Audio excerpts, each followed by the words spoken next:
네, 안녕하세요. 성공 취업의 시작 잡정보센터의 김승재입니다. 안녕하세요. 박송입니다. 자, 정말 충고맞이의 계절이 됐다고 싶을 만큼 가을이 성큼 다가온 것 같고요. 오늘 아침 저희가 자전거 타면 저희가 요즘 출퇴근을 하는데 너무 바람이 차서 이거는 이제 오늘 정말 가을을 선선하더라고요. 넘어 겨울 초겨울의 날씨처럼 좀 시원한 느낌이 들었는데 어쨌든 이렇게 가을 하늘이 높아졌을 때는 어디론가 좀 훌쩍 떠나고 싶다 이런 마음 들 때가 많죠, 그죠? 맞아요. 날씨가 이렇게 좋은데 그래요. 자소서 써야 하는 취준생들 얼마나 힘들지 상상이 갑니다. 그래도 쓰다가 잠깐 밖에 나가서 햇볕도 쐬고 바람도 쐬고 이렇게 하시면 좋겠네요. 맞습니다. 조금만 더 참고 견디시면 서류 접수도 마감이 되고요. 아주 긴 또 추석 연휴. 물론 또 추석 때라고 해서 오히려 불편할 수 있어요. 실수는 어디 취직을 했니? 이런 말 들으시니까 또 쉴 수 있겠지만 그래도 조금만 더 참고 힘내시길 바라겠습니다. 네, 오늘 화이팅 외치면서 목요일 잡정보센터 시작합니다.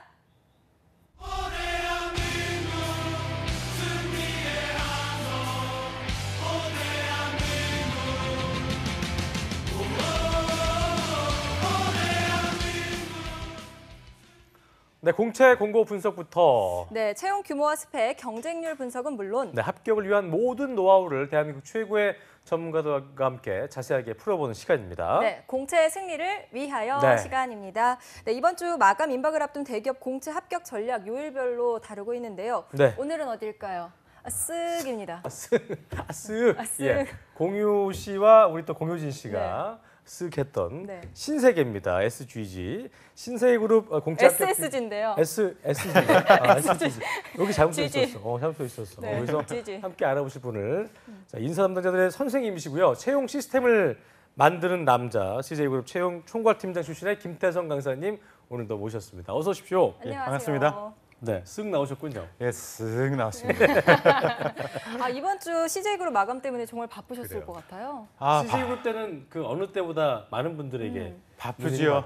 예, 사정을 하니까 어쩔 수 없이 한 일주일 동안 하루 평균 2시간, 3시간씩 자면서 아이들 자소서를 봐줬던 것 같고 어제도 2시간 자고 나왔습니다.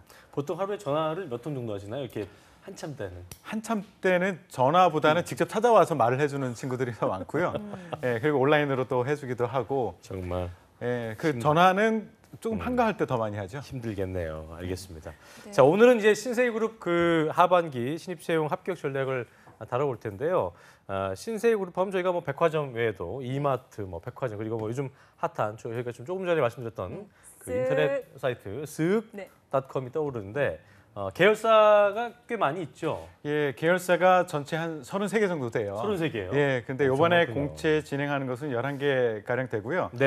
여러분들 많이 아시는 그 이마트 그리고 주식회사 신세계 신세계 백화점 있죠. 그리고 또 그 수익 명품 알마니라든가 바나나 리퍼블릭 아니면 국내 브랜드인 보브 이런 데를 만들어내는 좋아하는 거 다 있네요. 예, 인터내셔널. 바나나 리퍼블릭은 세탁 한번 하면은 망가지던데요. 그러니까요. 예, 하여튼 저는 별로 안 좋아합니다. 그리고 푸드가 신세계 푸드 있고 건설 있고 INC 그리고 제가 제일 싫어하는 그 신세계 사이먼. 왜 싫어요? 아세요? 예? 왜 싫어요? 힘들어요 이제. 파주 아울렛, 여주 아울렛 다 있잖아요. 예, 맞아. 이게 신세계 인터내셔널하고 그 외국의 사이먼 프로퍼티하고 같이 50대 50으로 그래서 사이먼이군요. 힘듭니다. 그리고 LMB라는데 TV 쇼핑 프로퍼티라는 데 있죠. 여기가 원래 자산 관리하고 부동산 관리를 주로 하는 데인데 최근에는 그 스타필드 언제 올 고향 하면서 선전 엄청 많이 하잖아요. 언제 올 고향? 아야 우리 지금 뭐 하남? 이에 이어서 언제 올 고향으로 이제 갔죠. 구절판이나 해먹자 이러는 그 선전하는데 거기하고 쓱 있고 여기서 이제 11개에서 공채를 진행을 하고 있습니다. 그렇군요. 신세계가 정말 유통 분야에서는 굴지의 기업인데요. 채용 전형 어떻게 되는지 김하연 캐스터가 알려드립니다. 신세계 공채 전형 쓱 알려드리도록 하겠습니다. 신세계는요, 서류 접수가 9월 29일 금요일, 그러니까 다음 주 금요일이죠. 오후 6시에 마감을 하게 됩니다. 화면으로 함께 만나보시죠. 1차 서류 접수는 방금 말씀드린 듯이 다음 주 금요일에 마감이 되고요. 1차 면접과 인성검사는 10월 이후에 진행이 됩니다. 1차 면접은 심층 면접과 토론 면접으로 구성이 되어 있고요. 이 합격자에 한해서 2차 면접이 진행되는데요. 이 직무 오디션 면접을 거쳐서 임원 면접을 실행하게 됩니다. 이 임원 면접은 다대다 면접으로 진행되고요. 회사와의 직무 적합도를 평가하게 됩니다. 이어서 살펴보도록 하겠습니다. 그 다음으로는 이제 12월 말부터 8월이 아니죠. 2018년도 2월, 내년 2월 초까지 7주 동안 이제 입문교육과 조직 이해, 직무 이해, 수료식을 거치게 되는데요. 여기가 끝이 아닙니다. 이 최종 면접, 사장단 면접을 거쳐서 이제 신세계 최종 합격이 결정이 되게 됩니다. 신세계그룹이 일원이 되기 위해서는 어떻게 준비해야 할지 합격 비법을 스튜디오에서 자세하게 알아보도록 하겠습니다. 네, 인턴십 수료자를 대상으로 신입 채용을 치르는 전형이다 보니까 최종 면접이 이제 좀 늦네요. 내년 네. 이제 2월인 건데요. 일단 인턴십으로 뽑히고 나서 또 마지막 검증을 거쳐야 될 텐데 전환율을 먼저 좀 저희가 알아봐야 될 것 같습니다. 예, 그 전환율은 결정해놓고 있지 않아요.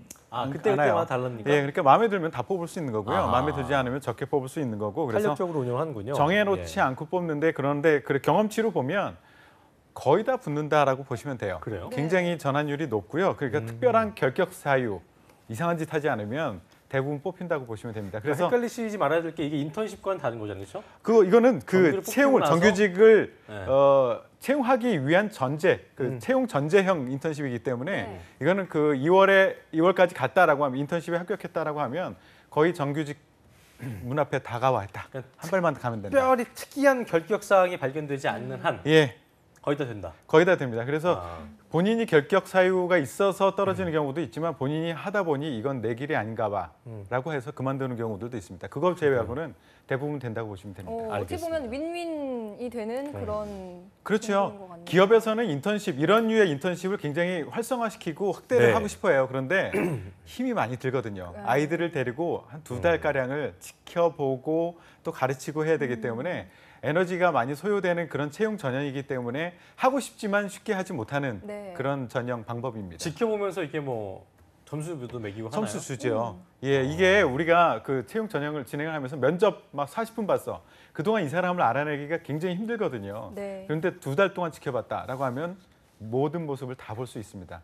그러겠네요. 알겠습니다. 예. 자, 아까 11개 계열사에서 채용 진행한다고 하셨는데 궁금한 게 있죠. 채용 규모가 가장 큰 곳이 많이 어디 뽑는 것이 중요하겠죠. 들이 있어요? 예, 네. 많이 뽑는 것, 뭐 여러분들이 아시다시피 이마트가 가장 많이 뽑고요. 이마트. 네. 예. 예, 그리고 신세계 INC라는 회사가 있고 신세계 L&B라는 회사가 있습니다. 이 세 곳에서 INC와 LNB는 어떤 탑3다라고 보시면 될 거고요. 네. 채용 직무라는 관점에서 보면 이마트의 머천다이징하고 코퍼레이트 서포트라는 그 직군이 있고요. 신세계 INC의 SM, SI 쪽에서 많이 뽑고 그리고 신세계 L&B의 영업 쪽에서 많이 뽑습니다. 그렇군요. 네. INC와 LNB는 뭔가 좀 IT스러운 느낌이 드는데 이게 어디입니까? 그죠. INC는 IT 맞습니다. IT 서비스를 하는 곳이고요.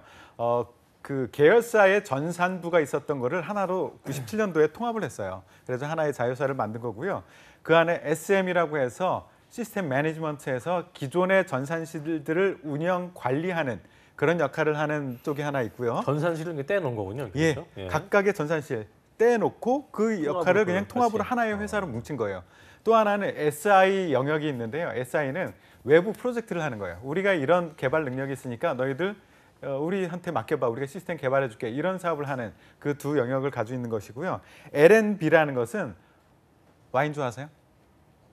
와인 유통. 여기는 좋아하죠. 아 그래요? 예. 왠지 있어 보이네요. 예, 뭐다 좋아합니다. 예, 저도 와인- 모릅니다. 예, 와인을 공부하고 먹어야 되나 마셔야 되나는 생각 소믈리에가 자꾸 따라야 들어요. 될 거. 다른 것부터 이렇게 따르면 뭐라 하잖아요. 그렇죠. 이렇게 예, 저도 뭐 그 이런 교육 식으로 받았어요. 약간 이상하게 느끼하게 예. 자꾸 따라야지 이렇게 따르면 안 된다고 하더라고요. 예, 그 와인 유통 기업이고요. 그 그룹 내의 이마트나 백화점 이런데 판매 매출 관리 매장 운영을 하는 역할 하기도 하고 그룹 외 호텔이나 레스토랑 이런데 수주를 해서 판매하는 약자가 그리고 뭐예요? R&B가, LNB가. L&B 안 가르쳐 드리겠습니다. 찾아보십시오. 그래요. 리코 앤 베버리지인가요? 그럴 수도 있겠네. 맞나요? 리코. 아닌가요? 예, 저도 정확히 모르겠는데요. 그게 맞을 것 같아요. 90%. 모르니까 안 가르쳐준 거야. 저라고 다 하나요?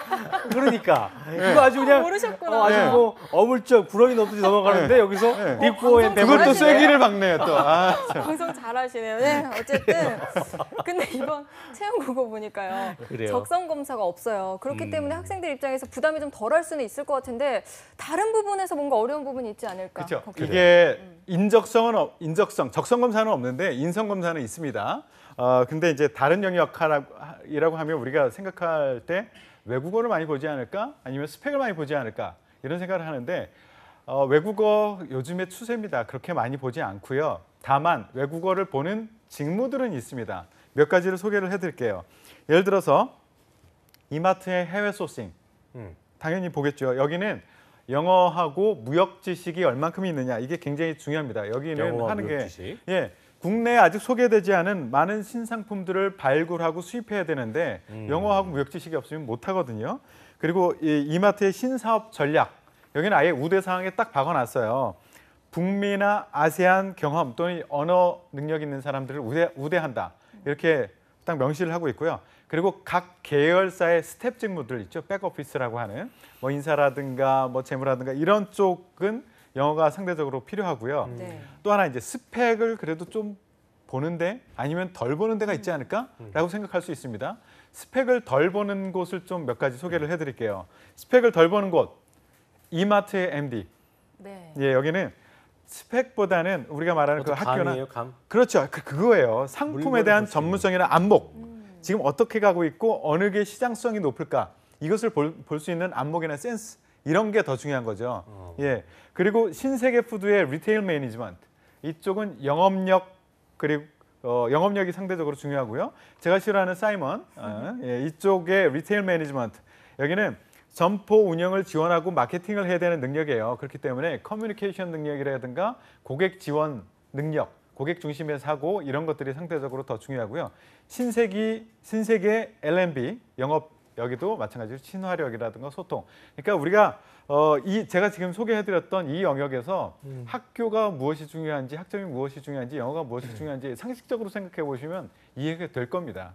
예. 네. 그래요, 알겠습니다. 이 정도면 좀 노려볼만하다는 생각이 드는 것 같은데요. 물론 일부 계열사 일부 직무는 아까 말씀드린 대로 영어 직무가 중요하긴 합니다만 이마트 MD도 그렇고 신세계 푸드도 그렇고 이런 것들은 뭐 취업 준비생들이 굉장히 워너비로 삼는 곳이기 때문에 자기소개서만 준비를 잘한다면 굉장히 좋을 것 같다는 생각이 드는데 자기소개서 어떻게 해야 되는지 하나씩 좀 짚어볼까요? 네. 예, 자기소개서의 특징을 먼저 설명을 드릴게요. 자기소개서 특징 그리고 이 회사의 채용 전형의 특징을 말씀드리면 일단 아까도 말씀드렸지만 인턴 수료자를 대상으로만 뽑습니다. 그리고 연 1회 채용을 진행을 해요. 그래서 지금 뽑아서 내년 2월 입사자 또는 내년 8월 입사자 이거를 지금 한꺼번에 뽑고 있습니다. 그리고 허들 방식으로 지원해서 자소서 서류 합격한 사람 점수 잘 받았어도 그 다음에 큰 영향을 주지는 않습니다. 새롭게 시작합니다.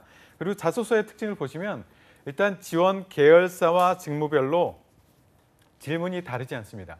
동일합니다. 그리고 질문이 3개로 구성되어 있고요. 각각 1000자씩을 요구하고 있습니다. 그리고 모든 질문이 다 경험 사례를 기반으로 질문을 하고 있어요. 너의 경험을 얘기해봐. 이런 것들을 얘기하고 있고요. 그리고 지원 직무와 그리고 지원 회사 여기에 인재상, 직무 역량 이것을 매우 철저하게 중요하게 보는 자소서다라고 보시면 되고 여기에 대응하셔야 됩니다. 네, 1000자짜리 3개 항목이고 계열사별로 또 직무별로 질문 내용이 동일하다면 왠지 심리적으로 좀 부담이 덜할 것 같은 생각도 드는데요. 네. 자소서 항목 좀 자세하게 살펴볼게요. 예, 자소서 3개가 있는데 첫 번째는 당사에 지원한 이유와 입사를 위해 어떤 노력을 했는지 구체적으로 기술해 주세요 라고 했고 두 번째는 지원한 직군에서 구체적으로 하고 싶은 일과 본인이 그 일을 남들보다 잘할 수 있는 차별화된 능력과 경험을 기술하세요. 그리고 세 번째는 학업 외에 가장 열정적이고 도전적으로 몰입해서 성과를 창출했거나 목표를 달성한 경험을 기술하세요. 이렇게 3가지로 구성되어 있습니다. 그렇군요. 일단 지원 이유, 직무 역량, 인재상 부합 여부 이 정도를 묻는 거다 이렇게 볼 수 있을까요? 예, 첫 번째 질문은 그 지원 동기, 회사에 대한 지원 동기를 묻고 있거든요. 그렇다면 여러분들은 회사에 대해서 내가 어느 정도 알고 있다는 것과 동시에 회사에서 말하는 그 인재상에 내가 핏한지를 보여줘야 돼요. 그래서 인재상을 좀 뽑아 놓으셔야 돼요. 그런데 계열사별로 제가 들어가 보니까 인재상이 거의 동일합니다. 3개로 압축이 돼요. 첫 번째는 창의, 그리고 고객 중심, 그리고 도전과 열정. 요 3개로 구성이 되어 있는데 요거를 염두에 두고 1번을 쓰셔야 되고요. 2번은 지원 동기인데 직무에 대한 지원 동기를 쓰면 되거든요. 이것도 마찬가지로 직무에 대한 이해가 충분히 있어야 되고 그리고 내가 어떤 역량이 있느냐 이런 것을 잘 매치시켜주는 그런 것을 신경 써야 되고 세 번째는 우리 인재상 중에서 아예 대놓고 질문하고 있어요. 네. 질문만 봐도 알 수 있죠. 열정적이고 도전적으로 몰입하여 이렇게 묻고 있거든요. 인재상 중에 도전과 열정을 평가하겠다라는 것입니다. 그렇군요. 알겠습니다. 예. 자, 그럼 조금 더 자세히 1번부터 차근차근 좀 살펴볼게요. 1번 입사 지원 이유, 당사의 입사를 지원한 이유, 그리고 그것을 위해서 한 노력을 묻고 있는데요. 그렇습니다. 뭐 칭찬 일색이면 안 되겠죠? 예, 안 뽑죠. 당연하죠. 우리가 회사 칭찬하면 역시 여기도 안 되죠. 그렇죠. 우리가 회사를 뽑는 게 아니잖아요. 기업에서 내가 뽑히는 거니까. 내가 뽑혀야 되는데 왜 회사 자랑을 하고 나를 뽑아주세요라고 얘기를 합니까? 내 자랑을 해야죠. 그죠? 회사는 이만큼 내가 알고 있다 정도로면 되고 결국은 내 자랑을 해줘야 돼요. 내 자랑. 그런데 무조건 내 자랑을 하는 것이 아니라 회사에서 관심 가질 만한 내 자랑. 이것을 해야 되거든요. 그래서 요거는 어떻게 써주시는 게 좋냐면 일단 내가 어떤 직업관, 어떤 가치관이 있는가라는 것을 먼저 명확하게 밝혀주셔야 돼요. 그리고 이 직업관에 이 회사가 얼만큼 맞아떨어지는지에 대해서 설명을 해주셔야 되고요. 그리고 꼭 이 기업만을 위한 이야기를 써주셔야 됩니다. 마지막에 다 써놓은 다음에 이 기업 말고 신세계 말고 CJ를 갖다 붙여놨다. 그런데도 말이 된다. 이러면 관심 없어요. 어쨌든 이 기업의 특징을 좀 내가 어떻게 보면 기업에 대한 애정도를 보는 거니까 그렇죠? 그렇죠. 제가 항상 얘기하지만 이건 연애 편지를 받는 것 같거든요. 기업 입장에서는 자소서를 쫙 받잖아요. 읽을 맞아요. 때 연애 편지 받고 누가 누구를 내 가족으로 드릴까 하고 이렇게 관심을 가지면서 읽고 있는데 내 이름이 아니라 다른 사람 이름, 김승재가 아니라 김태성의 이름을 넣어도 말이 돼. 그 기분이 좋습니까? 맞아요. 안 좋지, 안 뽑습니다. 그러면서도 이제 많이는 쓰고 싶으니까 우리가 쓸 때 저도 옛날에 그랬었던 게 최대한 객관적으로 이름 바꿔도 내용이 될 수 있게 이렇게 그렇죠. 썼던 경험이 있는데 어쨌든 그런 거는 좀 그런 사람들을 좀 멀어진다. 제거하고 싶어합니다. 기업에서. 그래요. 알겠습니다. 네. 그리고 2번 항목을 좀 볼게요. 그게 보니까 그러니까 어쨌든 2번 항목, 1번 항목 같은 경우가 좀 쉬운 것 같으면서 어려운 게 뭐냐면 입사 지원 이유, 또 입사를 위해서 뭘 했나. 그러니까 뒤에 2번에 바로 이 직무 역량 질문이 있기 때문에 입사 지원은 뭐 태영 선생 말씀하신 대로 뭐 직업관, 또 가치관이고 신세 그룹과 좀 부합한다고 그래서 다음은 어떻게 좀 풀어가야 될 것이냐. 이렇게 있지만 그 다음에 풀어가는 내용도 좀 쉽지 않을 것 같습니다. 예, 이걸 굉장히 어려워하는데요. 어려워하는 이유 중에 가장 큰 원인은 회사를 몰라서 그래요.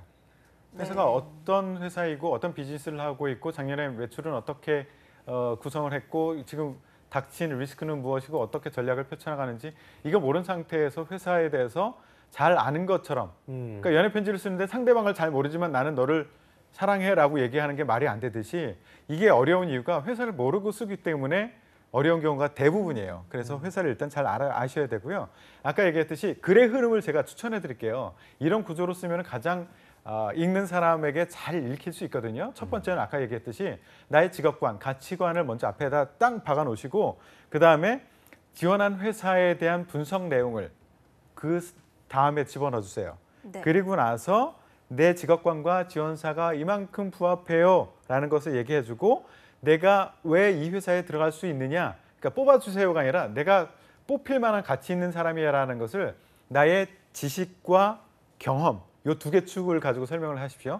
나의 지식 그리고 경험을 가지고 나는 이런 역량이 있기 때문에 여기 들어가면 향후에 이런 역할을 해낼 수 있어 라고 이런 흐름으로 글을 써주시면 읽는 사람들이 굉장히 이쁘네, 잘 읽히네 하면서 읽을 수 있을 겁니다. 네, 그렇군요. 이거는 뭐 학생들 지금 노트 펴놓고 적었어야 될 것 같아요. 아니면 다시 보기 하셔야 될 것 같은데 그냥 이 내용대로 그대로 자기 이야기만 쓰면 될 것 같아요. 그런데 이제 보니까 직업관과 가치관을 먼저 써주고 그다음에 지원사를 분석한 내용을 넣어야 되는데 기업 분석 잘 못하는 친구들을 위해서 팁 좀 알려주시죠. 그렇죠. 저희 방송 제 방송 계속 보셨던 분은 그렇죠. 예, 다트. 지겹게 들었습니다. 다트. 예, 다트. 던진 다트. 그리고 홈페이지 있죠. 우리 신세계도 잡.신세계.com 여기에서 굉장히 잘 구성해 놨더라고요. 그리고 회사 소개들도 잘 되어 있고 회사마다 각각의 인재상 그리고 직무에 대한 소개 그리고 무엇을 중요시 하는지 어떤 비즈니스를 하는지 잘 소개해 놨습니다. 그것도 같이 보시고요. 예를 들어서 이마트를 지원하는 친구들이 항상 보면 고객 중심으로 이야기를 펼쳐나가요. 그러니까 내가 고객으로서 이마트에 갔었을 때 무엇이 좋았고 무엇이 아쉬웠고 이 정도로 얘기해요. 그마저도 안 하는 사람보다는 낫지만 이거로는 충분하지 않습니다. 우리가 입사를 하고 나면 내가 고객이 되는 게 아니라 제공자, 공급자가 되어버리거든요. 그래서 공급자 관점 그리고 비즈니스를 하는 기업 관점에서 이야기를 풀어나가 주셔야 돼요. 그게 어디 있느냐면 다트에 너무너무 자세히 설명되어 있거든요. 예를 들어서 이마트 같은 경우에는 성장성이라든가 특성, 어떤 리스크 이런 것들도 잘 얘기하고 있어요. 지금 이 그 대형 마트가 출전 포화 상태이고 저성장 기조가 아주 뚜렷해요. 그러니까 민간 소비도 위축돼 있죠. 출점이라든가 영업시간 규제도 강화되고 있죠. 그리고 사회적인 변화로 보면 1인 가구가 증가되고 있어요. 이렇게 큰 것을 살 필요가 없는 사람들이 굉장히 많습니다. 그리고 사는 것도 인터넷이나 모바일로 사는 사람들도 많아지고 있고 그래서 이마트에서는 그러면은 어떻게 이런 상황에 대응을 하고 있느냐 궁금하죠.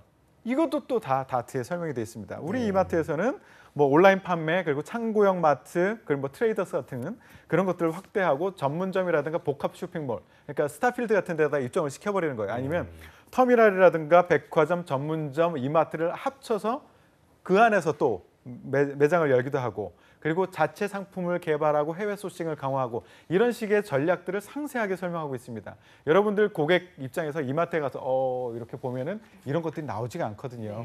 그래서 다트를 보라는 겁니다. 그리고 다행히 이마트 같은 경우에 17년도에 7% 성장을 했어요. 이런 리스크가 굉장히 많은 상황 안에서도 그러면 이게 원인이 무엇일까? 앞으로도 성장을 하려면은 어떤 리스크를 어떻게 대응해야 될 것인가? 여러분들의 생각, 다트만을 가지고 그냥 쓰는 것이 아니라 여러분들의 생각을 얹어서 이건 정답이 아니라도 상관없습니다. 얹어서 이야기를 풀어나가 주시면 이 친구 정말 우리 회사에 들어오고 싶은 친구구나라는 것을 잘 느낄 수 있도록 해줄 수 있을 겁니다. 네. 알겠습니다.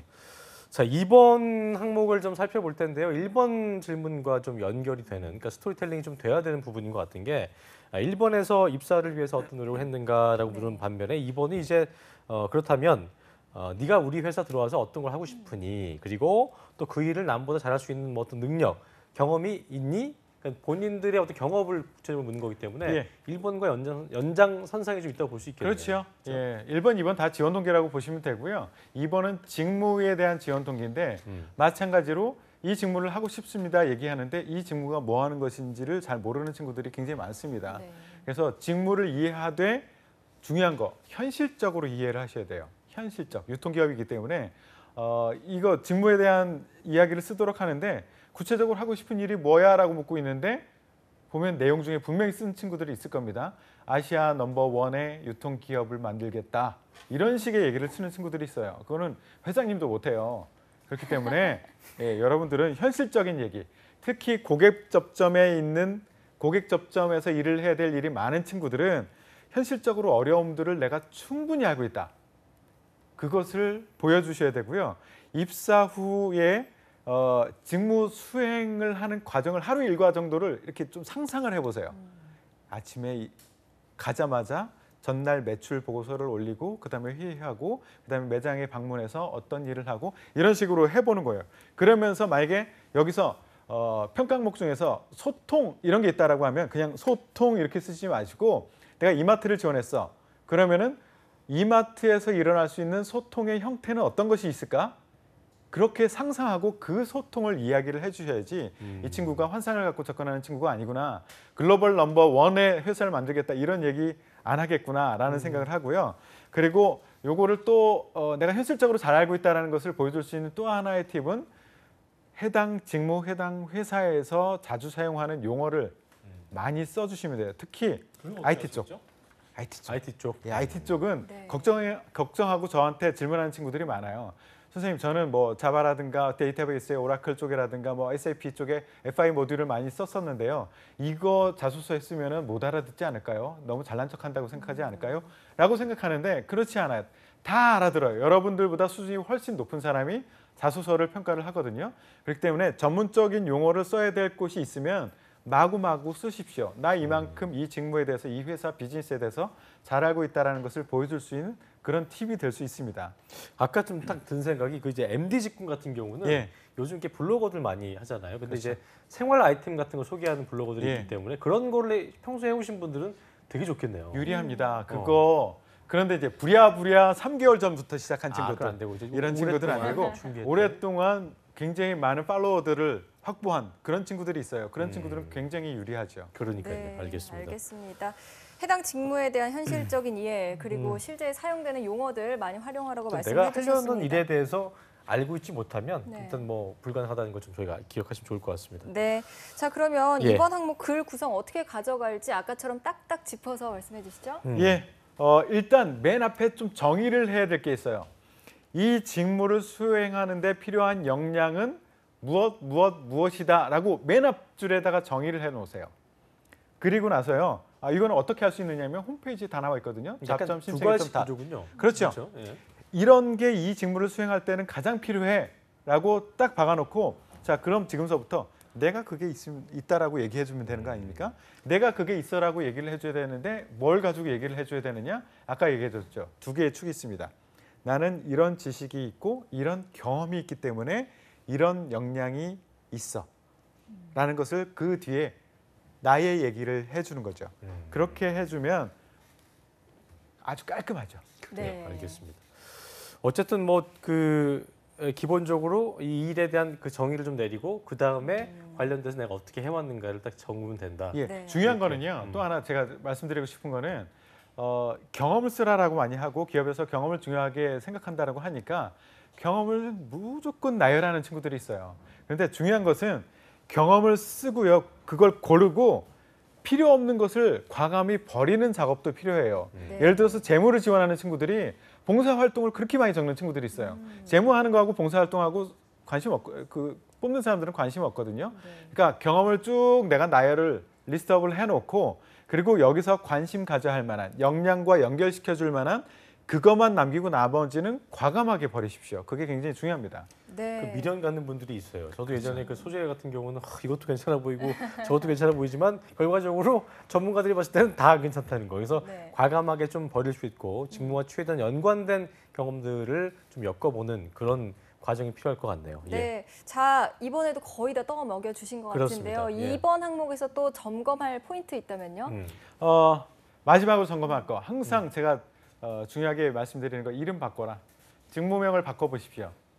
내가 MD를 지원했어. 결과적으로 복붙 할 수 있게 하지 말고 그렇죠. 그룹마다 힘들어도 쓰라 이 말씀이신 거죠. 그렇죠. 그런 아이들을 뽑고 싶어요. 네. 그렇지 않고요. 여기도 적용될 수 있고 저기도 적용될 수 있는 그런 자소서를 쓴 친구들은요. 뽑아놓잖아요. 그러면 여기도 되고 저기도 될 수 있는 아이기 때문에 저기도 갈 수 있다라고 생각하고 실제 이탈을 해요. 솔직하게 얘기하자 보면은 예. 그렇게 쓰면 안 되잖아요. 안 되죠. 그러니까 뭐 뽑아 놓는다 얘기하셨지만 예. 그렇게 쓰면 될 확률은 좀 적고. 예, 그 어디를 써도 될 만한 자소서를 썼다라고 하면 우리가 아까도 얘기했지만 행운의 편지 받은 듯한 느낌 있죠. 네. 하나 써가지고 막 뭐 몇십 명한테 돌려라, 나를 7명한테 위한 돌려라. 아니라. 누구야라고 나한테 보냈지만 이건 예. 단체 문자인 것 같은데. 그렇죠, 단체 문자 같은 거 느낌. 그런 느낌이에요. 나라고 이름 써놨지만 단체 문자 같아 이런 느낌. 그렇죠. 예. 드는 거. 그래서 뽑지 않을 거고요.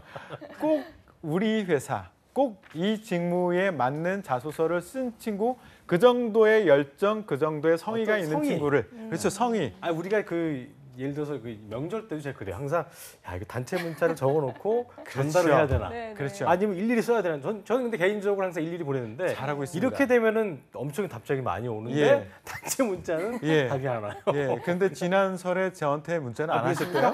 예. 그때 제가 안 보낸 것 같네. 기억을 하고 계시네요. 어쨌든 그런 진정성이 필요하다. 그렇죠. 네. 여러분들 명절 때 단체로 이렇게 사진 카피해 가지고 동영상 나오는 거 해가지고 툭 보내면 반갑습니까? 안 반갑거든요. 예, 지워버리죠. 그래요, 알겠습니다. 똑같습니다. 자, 3번 항목 좀 짧게 짚어볼게요. 그 학업을 제외하고 가장 열정적, 도전적으로 했던 경험. 이것도 경험의 연장선상이네요, 그렇죠? 예. 예. 문제에서 아예 대놓고 나는 이거 평가할 거야라고 얘기하고 있죠. 열정과 도전을 평가할 거야라고 묻고 있습니다. 끈질김 뭐 이런 그렇죠. 거. 그래서 이 구조는 보면 우선은 평가 항목을 가장 먼저 생각해야 되는데 도전과 열정에 초점을 딱 맞춰라. 그러면 도전이 성립되기 위해서는 무엇이 만족돼야 되느냐? 이거 분명히 생각해야 됩니다. 도전이라는 것에 대해서 점수를 받기 위해서는 일단 목표라는 게 필요하거든요. 명확한 목표. 근데 그 목표가 누군가 나에게 주어진 목표가 아니라 스스로 정한 목표예요. 보면 여기 도전과 열정 쓰라고 하면 남학생들 군대 얘기 굉장히 많이 쓰거든요. 근데 그거는 내가 받은 목표잖아요. 그죠? 네. 내가 어쩔 수 스스로 없이 할 수밖에 없었죠. 그렇죠. 누가 좋아서 그 목표를 스스로 정했겠습니까? 스스로 주도적으로 정한 그 목표가 있어야 되고요. 첫 번째, 자발적. 주도적. 이게 첫 번째 갖춰야 될 목표고요. 두 번째는 목표가 나한테 어떤 의미가 있었다라는 게 충분히 설명이 돼야 돼요. 그냥 한번 해보지가 아니라 나는 이렇게 어려웠어. 이게 굉장히 달성하기 어려웠음에도 불구하고 나는 나에게 이런 의미가 있기 때문에 나는 꼭 하려고 마음먹었어 라는 게 분명히 보여야 되고요. 세 번째는 그 비교를 해드릴게요. 무난한 목표를 세우고 그거를 열심히 해서 달성한 것과 달성하기 굉장히 어려운 목표를 세우고 실패한 경험, 그 두 가지를 놓고 봤을 때 점수를 어느 게 더 잘 받을 수 있느냐 하면 후자일 것 같네요. 그렇죠. 실패했더라도 결과에 상관없이 내가 얼만큼 도전적인 목표를 세웠는지 이게 더 중요하거든요. 그래서 두 개를 고민하고 계시다면 실패했더라도 결과는 실패했더라도 도전적인 굉장히 달성하기 어려웠던 그 목표를 내가 달성하기 위해서 악착같이 악바리같이 몇 번 시도했어도 다시 한번 근성을 가지고 시도했던 그런 사례를 가지고 이야기를 펼쳐나가 주셔야지만 도전의 높은 점수를 받을 수가 있습니다. 네. 한계치를 끌어올렸느냐, 적당히 했느냐, 뭐 그런 차이인 것 같네요. 그렇죠. 그거를 객관화시키는 것도 굉장히 중요하거든요. 그래서 이런 목표를 세웠습니다. 이게 얼만큼 어려웠냐 하면이라는 것을 수치화시키는 거. 수치화 또는 객관화. 주변 사람들이 야, 그게 말이 돼? 그거 안 돼. 쓸데없는 짓 하지 마라는 피드백을 줬다면 그런 것들도 같이 삽입을 해주시면 더 좋습니다. 민혁 쌤이 얘기한 거 되게 좀 일맥상통한 게 많네요. 네. 그러게요. 어떤 목표를 설정했을 때 주변의 반응이 안 좋았던 거 이런 하죠. 거를 좀 쓰라고 하더라고요. 그렇죠. 네. 그런 게 좋습니다. 알겠습니다. 자, 이렇게 신세계그룹 하반기 공채 합격을 위한 자소서 방법까지 알아봤는데요. 오늘 태성쌤 이야기대로만 하면 자소서 합격률 쭉쭉 그래요. 올라갈 것 같습니다. 못 보신 분들은 저기 다시 보기 꼭 꼭 하셨으면 좋겠습니다. 네, 공채 합격 신의 한 수 알려주시죠, 마지막으로. 예, 관점을 바꾸셔야 됩니다. 관점을 지원자의 관점이 아니라 채용 담당자의 관점으로 바꿔야 됩니다. 그래서 우리 영화 중에 그거 있었죠. 난 내가 지난 여름에 한 일을 알고 있다. 그죠? 그런 게 있었죠. 너무 옛날 건데 이거는. 채용 담당자는 그걸 알고 계시네요. 알고 있죠. 예, 40대? 이렇게 나이가 근데 채용 담당자의 관점에서는요. 난 내가 지난 날 한 일을 알고 싶다예요. 알고 싶다. 예, 한 경험을 알고 싶습니다. 말 바꾸기 잘하세요 정말. 예. 난 네가 지난 날 한 것을 알고 싶다. 알고 싶다. 이것을 명심하고 채용 담당자 관점에서 자소서를 쓰고 다시 한번 점검하고 하는 거 굉장히 중요합니다. 그래요. 회사 자랑하지 말 것, 나의 이야기를 잘 풀어봐라. 이렇게 정리를 하면 좋을 것 같습니다. 자, 지금까지 도움 말씀 주신 위포터의 김태성 강사님 고맙습니다. 고맙습니다. 네, 잡정부센터 1부는 여기서 마치겠고요. 잠시 후 2부에서는요. 김하윤 캐스터와 함께하는 일자리 방방곡곡이 준비되어 있고요. 네, 또 세계에서 더 유명한 자랑스러운 우리 강소기업들 알아보는 시간입니다. 네. 히든 챔피언스 리그 준비되어 있습니다. 어디 가지 마시고요. 채널 고정.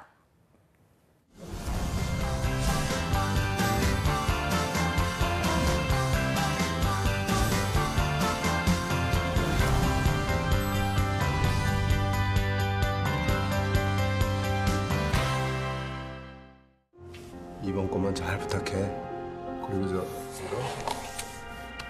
괜찮아 이 사람아. 하지마. 왜 저래? 받으면 안 되는데. 안 되지. 받겠습니다.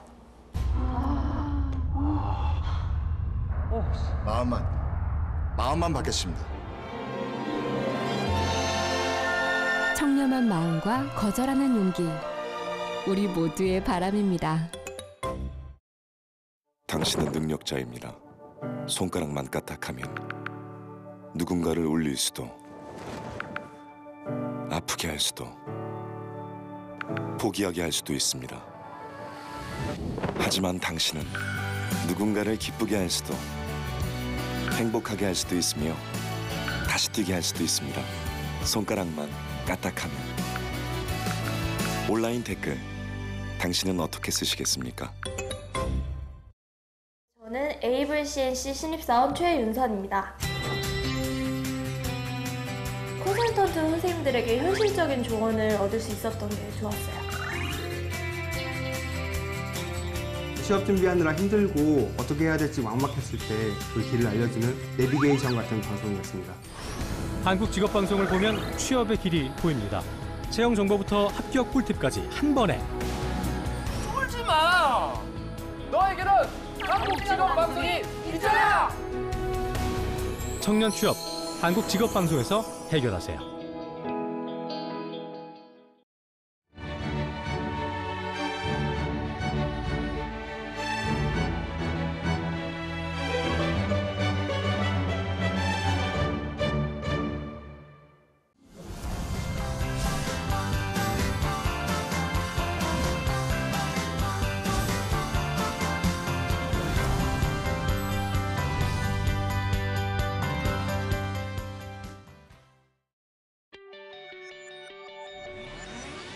네, 잡정보센터 2부의 문을 활짝 열었습니다. 먼저 첫 코너죠. 김하영 캐스터와 함께하는 일자리 방방곡곡부터 바로 만나보시죠.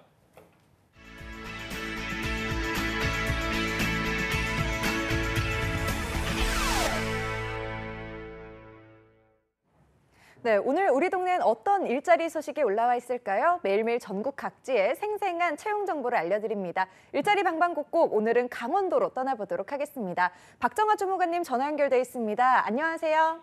안녕하세요. 춘천 고용복지 플러스센터 박정아입니다. 네, 오늘 준비된 채용 소식 알려주시겠어요? 네, 오늘 먼저 소개해드릴 구인사업장은 중부재해 예방관리원입니다. 원주시 치악로에 소재하고 있으며 재해 예방 기술지도 업무를 담당할 건축 안전기사 1명을 채용합니다. 지원 자격은 학력은 무관하며 경력 1년 이상자로 건축기사, 토목기사 자격증 소지자를 우대하며 급여는 연봉 2,700만 원 이상입니다. 접수 마감일은 채용 시까지로 지원을 희망하시는 분은 워크넷 채용 정보를 확인하시고 지원하시기 바랍니다. 네, 건축, 토목, 기사 자격증 소지자를 우대한다고 하니까요. 요점 참고하셔서 지원하시면 좋을 것 같습니다. 그럼 이어서 다음 소식 바로 알아보도록 하겠습니다. 네, 다음으로 소개해드릴 구인사업장은 최태우 세무사 사무실입니다. 강릉시 임당동에 소재하고 있으며 회계사무원 1명을 채용합니다. 지원 자격은 학력은 무관하며 경력 3년 이상자로 전산 회계 프로그램 사용이 가능하고 운전면허는 필수입니다. 급여는 월급 200만 원 이상입니다. 접수 마감일은 채용 시까지로 지원을 희망하시는 분은 이력서, 자기소개서를 작성하시어 방문 접수하시기 바랍니다. 네, 두 가지 채용 정보 모두 마감일이 채용 시라고 합니다. 여러분의 빠른 지원 부탁드립니다. 오늘 좋은 소식 감사합니다. 감사합니다. 일자리 방방곡곡, 오늘 강원도의 채용 정보 살펴봤습니다.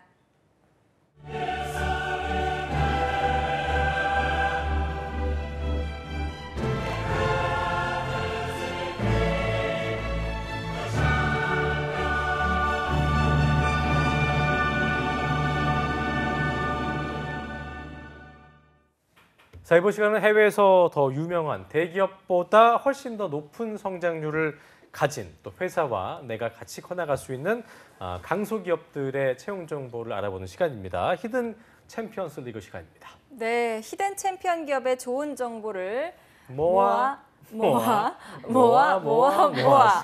전해드리는 분입니다. 제가 이제 배웠습니다. 잘했습니다. 보고서. 네. 예. 자, 취업 포털 커리어의 김병주 컨설턴트님 모셨습니다. 어서 오십시오. 어서 오세요. 네, 반갑습니다. 오랜만인 것 같아요. 네, 오랜만에 뵙습니다. 잘 지냈습니까? 네, 잘 지내고 있습니다. 근황이 어땠습니까? 네. 주말에 잠깐 뭐 이제 여행을 다녀오기도 어디 했고요. 갔어요? 강원도 쪽으로 다녀왔습니다. 회복을 갔다 왔어요? 그렇죠. 보통 이제 예, 회를 먹으러 강원도 당황을 하세요. 쪽으로. 뭐 하고 오신 거예요? 뭐 하고 오신 건데 당황을 해요? 네, 회를 먹고 왔습니다. 알겠습니다. 네. 뭔가 좀 수상한데요? 그래요. 오늘 또 좋은 기억 갖고 오셨죠? 네, 갖고 왔습니다. 알겠습니다. 네. 자, 그리고 2부의 도우미 취업 요정 지니 한유진 캐스터도 자리했습니다. 어서 오십시오. 어서 오세요. 안녕하세요. 네, 안녕하세요. 여러분들의 지니 한유진입니다. 그래요. 요즘 근황은 어떻습니까? 제 근황이요? 예. 열심히 일하고 있습니다. 어디 뭐 여행 안 갔다 왔어요? 여행 못 갔어. 이번에 휴가를 못 갔어요. 그래요. 최근에 뭐 또 저기 그 애완견이에요? 애완묘? 네. 아팠다고 그러던데 어떻게 많이 아파가지고 다 나았습니까? 지금 좀 회복 중이긴 한데 그래서 요즘에는 좀 육아를 하고 있어요. 아니 맨날 멍멍이 아니었어요? 네, 멍멍이. 그쵸. 네. 그러니까요. 뭐 하냐고 그럼 맨날 강아지 하고 있다면서. 그러니까요. 많이 좀 아파가지고. 강아지를 잘 여기도 지금 강아지 키우는데 네. 강아지 잘 키우는 팁이 있습니까? 또 한유진 팁이요? 예. 강아지 잘 키우는 팁은 그냥 같이 잘 시간을 많이 보내주는 거 그게 제일 중요한 것 같아요. 근데 많이 같이 못할 때가 많잖아요. 네. 그쵸. 맨날 집을 비워가지고 좀 너무 미안해. 그러니까요. 보니까 근데 고양이를 키우는 이유가 그렇다면서요? 고양이는 외로움을 좀 덜 타고 강아지는 엄청 타서 맞아요. 어떻게 좀 해결합니까? 박소영 아나운서. 저요? 저는 산책 많이 시키고요. 낮에는 또 데이케어 센터도 보내고. 뭐 유치원이 개팔자가 상팔자다. 육아를 하지만 최근에 부모님께 잠시 맡겨놓고 있습니다. 네, 알겠습니다. 아무튼 유진 캐스터의 그 강아지의 쾌유를 빌겠습니다. 빌면서 오늘부터 시작해 보겠습니다. 네. 자 이제 강아지까지 얘기하네. 자, 예. 본격적으로 이야기 나눠볼게요. 자, 김병주 컨설턴트님 이번 세 번째 시간인데요. 그동안 연봉으로 보나 또 기업의 매출액으로나 보나 시청자분들이 굉장히 관심 가질 만한 기업들 많이 소개해 주셨는데 첫 번째 굉장히 큰 거 가지고 되게 부담이 되실 거예요. 네. 자, 히든 챔피언 기업을 좀 선정할 때 어떤 기준이 있습니까? 이제 보통 구직자분들 같은 경우는 아무래도 대졸 초임 연봉이 높은 쪽이 아무래도 좀 매력적으로 생각할 수가 있는 부분인데요.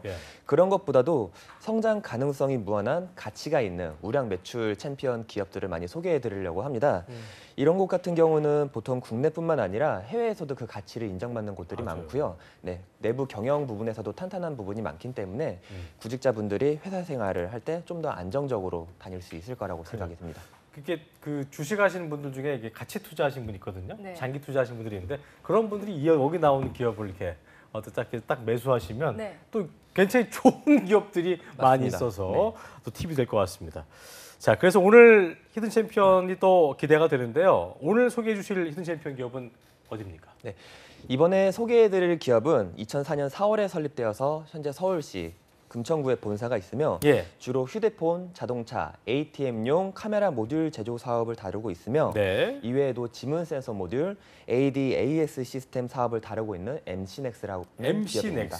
MC넥스. 가수 이름 같네요. 네, 이 MC넥스 보니까요. 한 분야의 사업만이 아니라 카메라나 휴대폰, 자동차까지 아주 다양한 분야에서 사업을 진행하고 있는데요. 말씀하신 ADAS 시스템은 정확히 어떤 시스템인가요? 네, ADAS라는 시스템은 어드밴스 드라이버 어시스턴스 시스템이라고 요즘 전장 산업에서 아주 핫한 그 시스템. 네, 맞습니다. 네, 고의 약자로 운전 중 발생할 수 있는 수많은 상황 가운데 일부를 차량 스스로 인지하고 상황을 판단해서 기계 장치를 제어하는 기술입니다.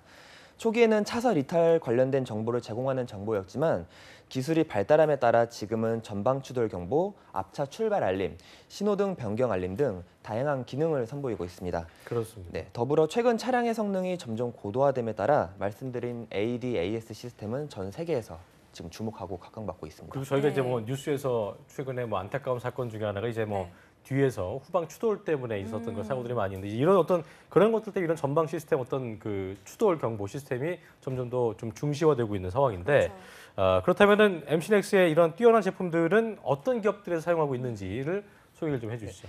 주 MC넥스는 기존엔 중국과 일본 스마트폰 제조사의 듀얼 카메라를 일부 공급해왔는데요. 국내에서는 삼성전자 중저가 스마트폰 후면과 전면 카메라 모듈을 주로 생산해왔습니다. 올해부터는 삼성전기, 삼성전자의 듀얼 카메라를 공급한다고 하는데요. 삼성전자는 1,300만 화소 카메라와 500만 화소 듀얼 카메라 모듈 공급사로 MC넥스를 낙점했습니다. 이 부품은 삼성전자가 태국과 말레이시아 등 동남아시아 지역에 출시할 갤럭시 J 플러스와 중국향 갤럭시 C8에 탑재된다고 합니다. 중저가라는 게 이제 그 어머님들 모시고 이제 저희 핸드폰 가게 가면은 우리 어머니 아버지들 저기 기능 많이 안 쓰시니까요. 뭐 어떻게 없나요? 그럼 이제 해주시는 소개해주는 게 이제 이런 갤럭시 C8 같은 건데. 네네, 맞습니다. 그러니까 근데 스마트폰을 보니까 이게 듀얼이라고 했는데 또 전면도 따로 후면 따로 이렇게 회사가 다르게 하나 봐요, 그죠? 네, 보통 그런 경우가 많고요. 지금 MC넥스 같은 경우는 이제 카메라 모듈 제조를 전문으로 하고 있기 때문에 전체적으로 사업을 아우르고 있습니다. 그렇군요. 무려 삼성전자와 함께 일하는 기업입니다. 네. 자, 자동차 부문에서는 어떤 제품들 공급하고 있나요? 네, MC넥스는 2006년부터 현대기아차의 에쿠스, 오페 루피로스 등 고급 차종 전후방 카메라 공급을 시작해왔습니다. 굉장히 장사 잘 되겠네요. 이후 현대 기아차의 제네시스 전 시리즈 차량을 비롯해 그랜저, K7, K9, AVM 카메라 모듈을 전량 공급하면서 프리미엄 시장에서 더욱 두각을 나타내고 있고요. MC넥스의 카메라 모듈은 국내차뿐만 아니라 스웨덴의 볼보, 프랑스의 푸조, 중국의 지리 등에도 공급되고 있습니다. 그렇군요. MC넥스가 이제 모바일 시장과 어떤 자동차 시장 대기업들 그리고 외국의 유수의 말씀하신 주신 것처럼 뭐 푸조도 그렇고요, 볼보도 그렇고 외국 유수의 자동차 기업들을 고객사로 두고 있으면서 성장을 거듭하고 있는 회사인 건데요. 특히나 이제 모바일과 자동차 전장 산업 이런 기술 변화에 굉장히 민감한 그 사업이어서 앞으로의 비전도 굉장히 좀 중요시 될 것 같아요. 네, 맞습니다. MC넥스는 연평균 성장률이 40%에 가까운데요. 그만큼 12년째 부동의 국내 업계 1위를 차지하며 신뢰도와 안정성이 높은 자동차용 카메라 부분에서 의미 있는 성장을 이어나가고 있습니다. 아울러 2018년 1월 18일부터는 대형 차량에 의무 장착되는 차선 이탈 경보 장치도 이미 제품을 내놓은 상황이고요. 이외에도 사이더 미러를 대체하는 미러리스 카메라도 일본 자동차 부품업체와 협력 개발 중이라 앞으로의 성장을 기대해 볼 수 있는 기업입니다. 그렇군요. 네, 정말 히든 챔피언스 기업 맞는 것 같습니다. 맞습니다. 자, 이렇게 자동차 산업이라는 민감한 시장 변화에 대응을 하기 때문에 앞으로가 더 기대되는 또 기업이라고 할 수 있는데요. 그렇습니다. 그리고 또 MC넥스의 또 다른 주력 기술도 있다고요? 네, MC넥스는 하반기 국내 대기업이 출시하는 보급형 스마트폰에 홍채 인식과 지문 인식, 안면 인식 모듈을 공급할 예정입니다.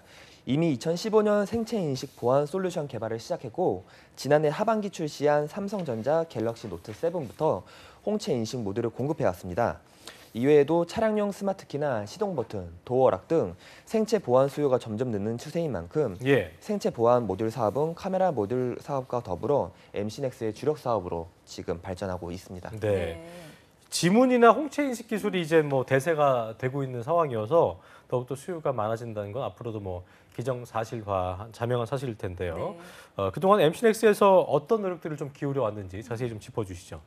MC넥스 같은 경우는 매출과 상관없이 꾸준한 연구 개발과 투자를 통해서 생산 라인의 대대적인 개편으로 국내에선 자동차 부품을, 중국은 지문인식 전용 모듈 공장으로, 베트남은 모바일용 카메라 모듈의 전진 기지로 개편했습니다.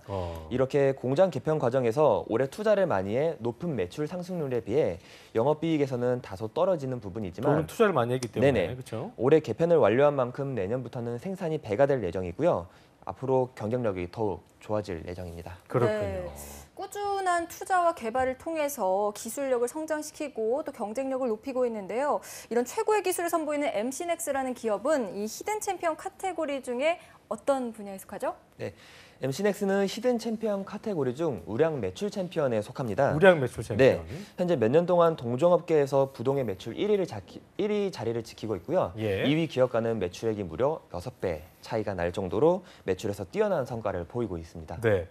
1, 2위 순위 간의 매출의 차이가 6배라면 뭐 엄청난 독보적인 1위다 이렇게 볼 수 있을 텐데 그렇다면 이제 저희가 액수를 알아봐야겠죠.